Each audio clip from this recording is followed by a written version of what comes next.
welcome back to A Tribute to Mastery, where I'm recreating some paintings by Bob Ross. And I apologize for already getting started here, but I ran into a couple of technical errors and the first part of the video didn't end up getting recorded. Luckily I caught it before I got too far. But how I did this was, we have our colors here. We have our white, our blue, our brown, yellow, green, red, but I took the two colors and I mixed some white into them, mixed that together, and started just doing it here, and the white from the background, it picked it up, and I did my sweepy sweep motions, and all of a sudden, here we are. That's all you missed. And now, back to the show. More blue, more brown, and we're just gonna take this and we're gonna color this whole area. Not like this quite, but it's just gonna, using what's already on our brush, we're just gonna use it to halfway coat all this down here with some darker color.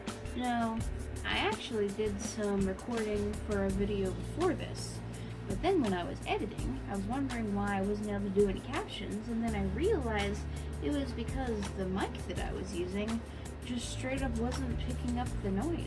I guess it turned off whenever I had paused it or something like that. But then I tried to do that recording earlier, like I mentioned, and then again, it didn't work, which makes me wonder how good of a microphone it is in the first place. I guess for now I'll just have to stick to my regular old voice without a super fancy microphone or anything like that. Because now, even if I did get a new microphone, I'd probably just be worried that I was accidentally messing it up the entire time. Maybe I record for like 40 minutes and then I realize in the middle, wait, has it been picking up my voice or no? And then it's just like, I don't even know, it gets a bit worrisome. So for me, especially, I would much rather just not worry about it. Besides, not like my videos are bad quality now. They're fine. They're fine just the way they are for now. That was a lot of talking. Anyway, please make sure that you have some water and/or some paint thinner handy.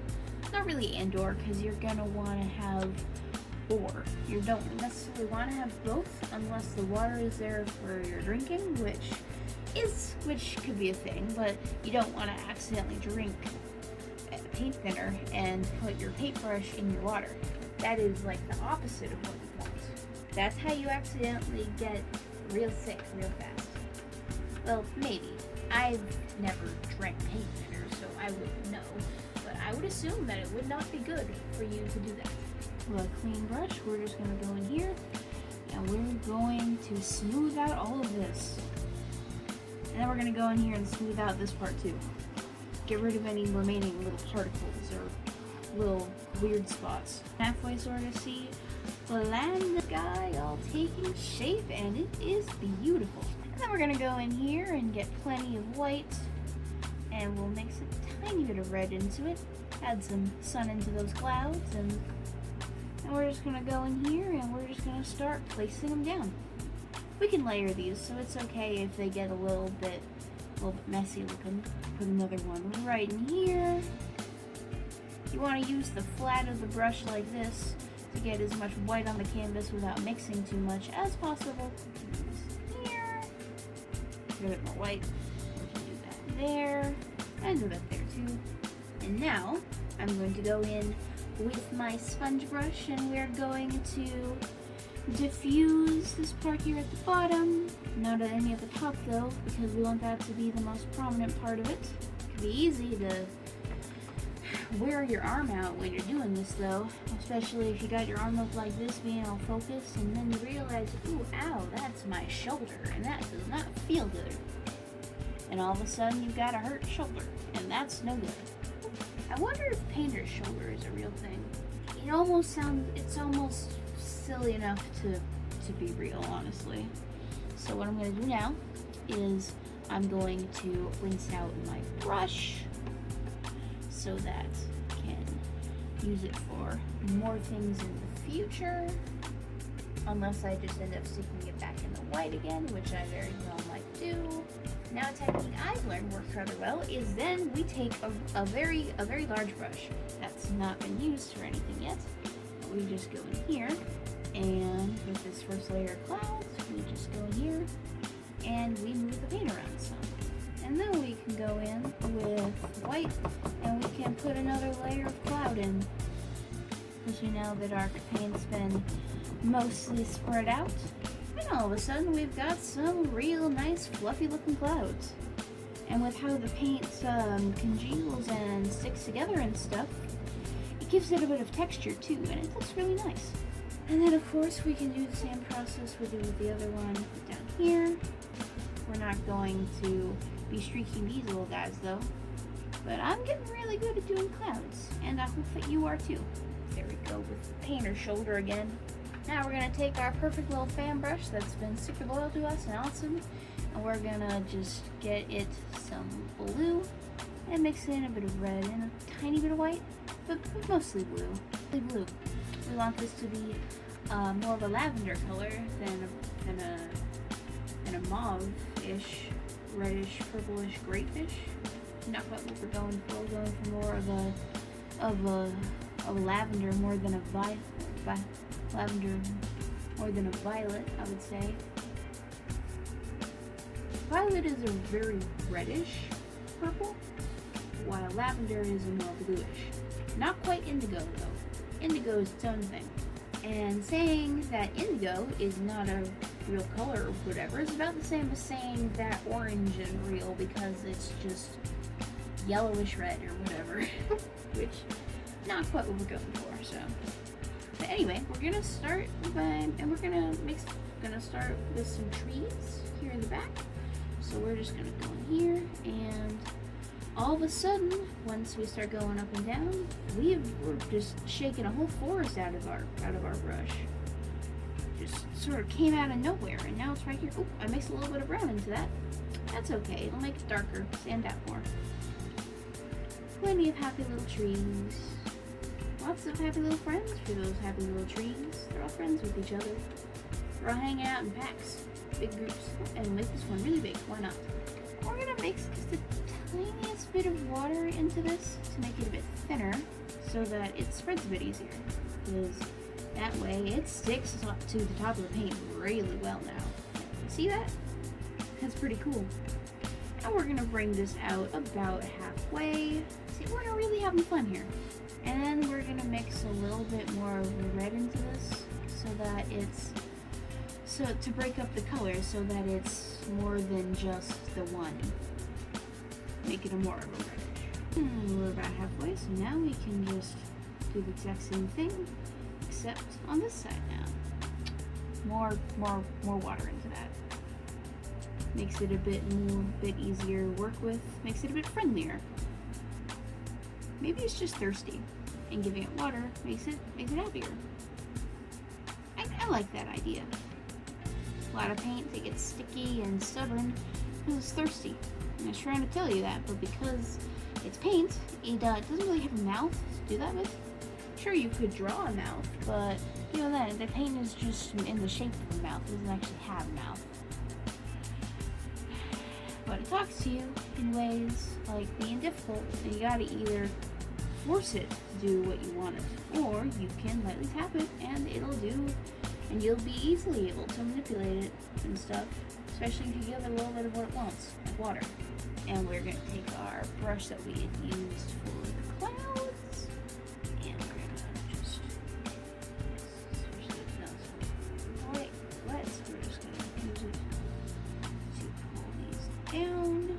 Creates this magnificent bright color. Magnificent pink white bright color. And then we can just rinse out this brush here again, even though we're probably going to do more of the same that we've just done with it.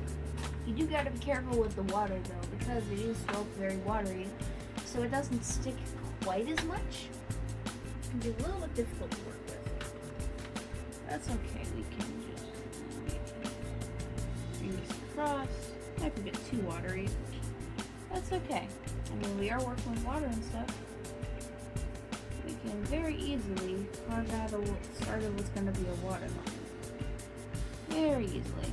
All of a sudden, it looks a lot like water because, well, that is water. All that mixed media, baby. We can take the paintbrush that's still got the dark color in it, and we mix a bit of brown into here. And then all of a sudden, we can put some trees and stuff in the foreground. And we just scare them out right into here. It gets a bit bigger as it goes on. And of course, we can do some smaller ones right in here. And down here, down this way. We can do the same thing over here. Make sure this more or less stays dark. Otherwise, it's all going to become a grayish mess. And then you can't really tell what you're looking at other than just plain color on the canvas. And then I'm thinking we can go in, I'll go in with our big sponge brush, and we're just gonna go in here and we're gonna diffuse these colors out a bit. Make them look a bit more misty and mysterious. I wonder if that's where the word mysterious comes from. Misty, mysterious. Ooh, so spooky. I don't know, it's fun. Then we can go in with some yellow and a bit of red, and of course, a bit of green. Mix them up a bit on our palette. And we can just start putting in some foliage right down in here. More yellow is needed. More foliage is needed. And we can do that with our bigger brush. We can really just start mixing the colors here. You really do want to go for this sort of halfway marbled look, so definitely go for it.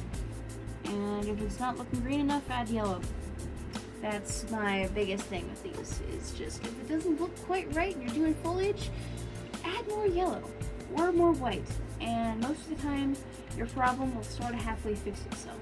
Like, think that this area in here looks a bit too muddled, add a bit of white, and all of a sudden, it's not so muddled. Looks a bit more real. Okay, we're gonna just pull this down here.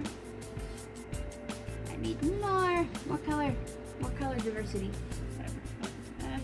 Once you get to the point of layering colors where you can actually hear your paints while as you're doing it, that's when you know you're doing a good, really good job with it. Now you can get plenty of color in here. And we're just gonna go in here, and I think we're gonna bring this down here, this whole area. And now we can focus on filling this up. Fill it up with lots of daps and dabs. All the daps and dabs. You will fill the whole thing up with it. Looks pretty good, but you know what it needs? It needs more yellow. The yellow is what really makes it work. More yellow and more white. Yellow and white really bring the whole thing together with this. It makes it look way more alive.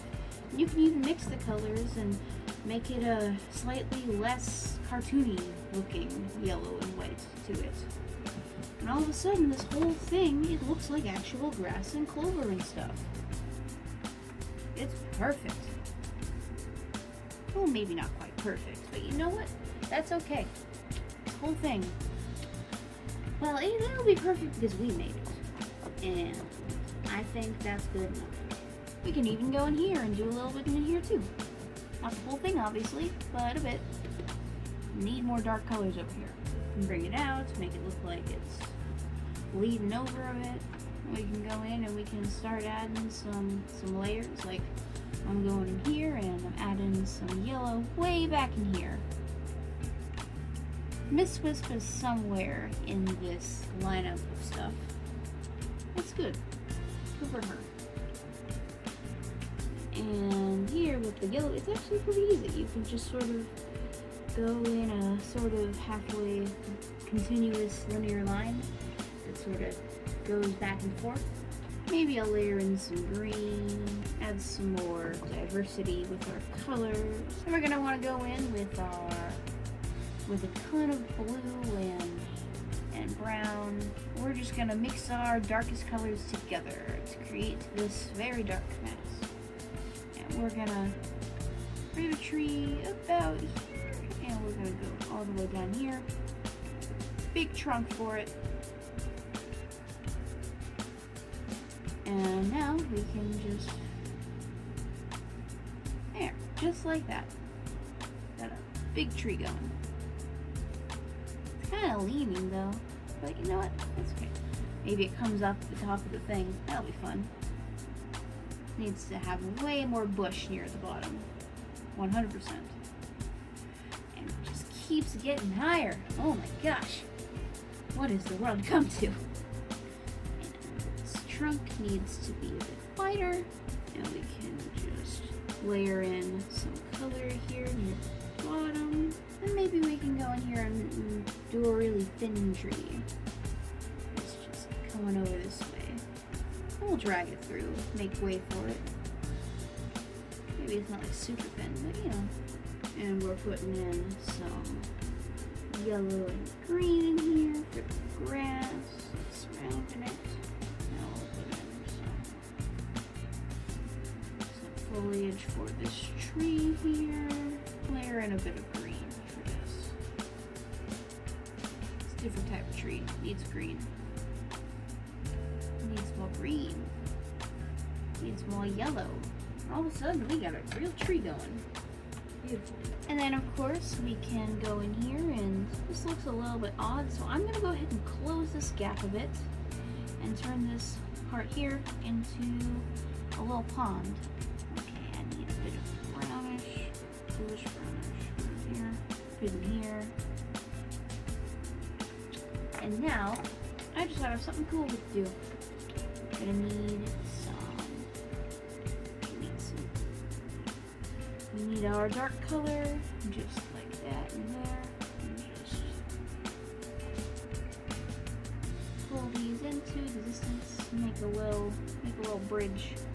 And just pull it this way, and all of a sudden we've got some wooden slats, slat type things, and it's just coming out this way. We need to redefine the lines here, and we can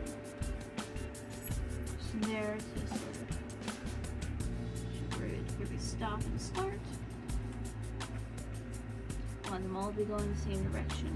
And of course it needs a railing, so I'm gonna go ahead and I'm gonna do that with my little detail brush. Tiny one, tiny tip. And we can pull this up just like we did with the tree limbs. And the branches and trunks and stuff. Pull them right here, and see, they're just coming in there. It's kind of like for a long time there was just like an invisible cloak over it, and then you rip the invisible cloak off, and now that's there. Okay, maybe it's it's got an arch like this, and it's this nice little handrail for anyone that wants to walk along here. Take a nice look at at our little pond river lake thing. And of course needs more support. It's probably made of willow. That's why the wood's able to bend that way.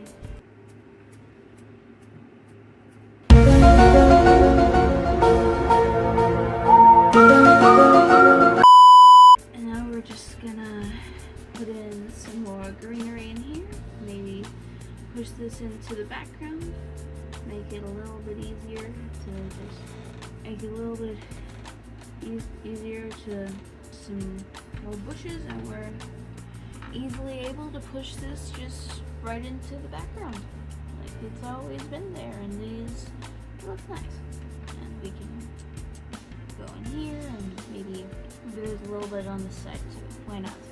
Now maybe we can go in here with our fan brush. We can just go here.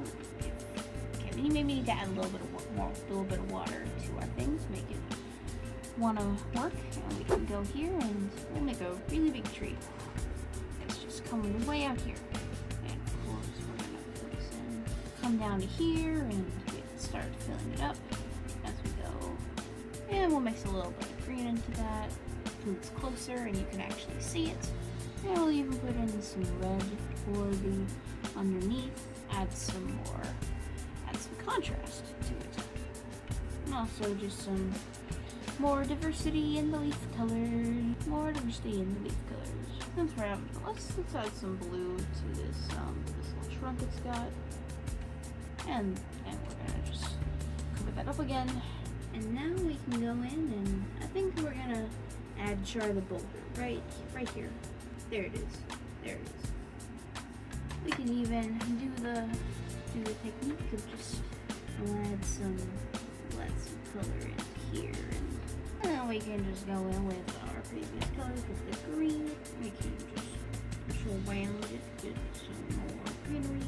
Maybe we can go through and add some more tiny trees. Like just sort of scattered throughout, we'll just add some little guys. Just some little guys. Everywhere. We'll even have one that's hanging out with Char. We'll give Char 2 tree friends. And we'll put one here, a garden this side of it. And then we can even have one that's halfway going up here. It's in front of it. And then we'll go back here, and we'll put one there. And maybe even in here. We're just putting all sorts of little guys everywhere. And now we can easily go in with some red, mix it with plenty of water so that it's nice and easy to use. And now I'm gonna go ahead and I'm gonna sign the painting.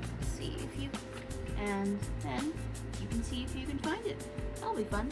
Okay, I think that's gonna about wrap up this painting. I hope you enjoyed watching me make it just as much as I did actually making it. So this has been The Painter, signing off. Alright, so long, farewell.